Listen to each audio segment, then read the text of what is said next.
சினிமாவில் 24 கிராஃப்ட்ஸ் இருக்குது. அதில் ஒரு முக்கியமான கிராஃப்ட் வந்து ஸ்டண்ட். சமீபத்தில் ஒரு ஸ்டண்ட் மாஸ்டர் வந்து இறந்து போன செய்தியை நான் கேட்டேன். அவர் பேர் ராஜு. ரஞ்சித் சார் படம் ஷூட்டிங் அப்போது அந்த கார் வந்து ப்ராப்பரான இடத்துல உட்காராமல் வேறு இடத்துல பட்டு டாப்பில் ஆகி அவர் ஸ்பாட்லேயே இறந்தது ஒரு நியூஸ் வந்தது. ரொம்ப துக்கமான ஒரு செய்தி. நம்மளை என்டர்டெயின் பண்ண அவங்களோட உயிரை பணைய வச்சு இவ்வளோ பெரிய விஷயங்கள் நம்ம செய்கிறாங்க.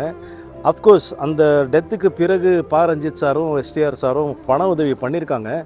பட் இவங்களுக்கு இருக்கக்கூடிய அந்த இன்சூரன்ஸஸ் போதுமா போதாதாங்கிறது எனக்கு தெரியாது. நான் ஸ்டண்ட் யூனியனில் நான் சம்மந்தப்பட்டவன் கிடையாது. பட் இருந்தாலும் ஒரு உயிருங்கும்போது more care has to be taken.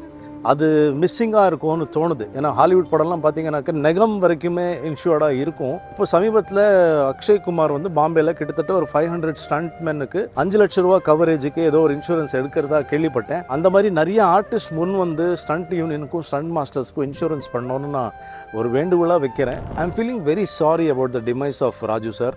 இது நடந்திருக்கக்கூடாது, ஆனால் நடந்திருக்கு. அப்படிங்கும்போது நம்ம இன்னும் கொஞ்சம் கேர்ஃபுல்லாக இருக்கணும். இன்னும் உயிர் இழப்புகள் ஸ்டண்ட்டு பண்ணும்போது வேண்டாம். ராதர் சினிமாவில் எந்த கிராஃப்ட்லையுமே வேண்டாம்.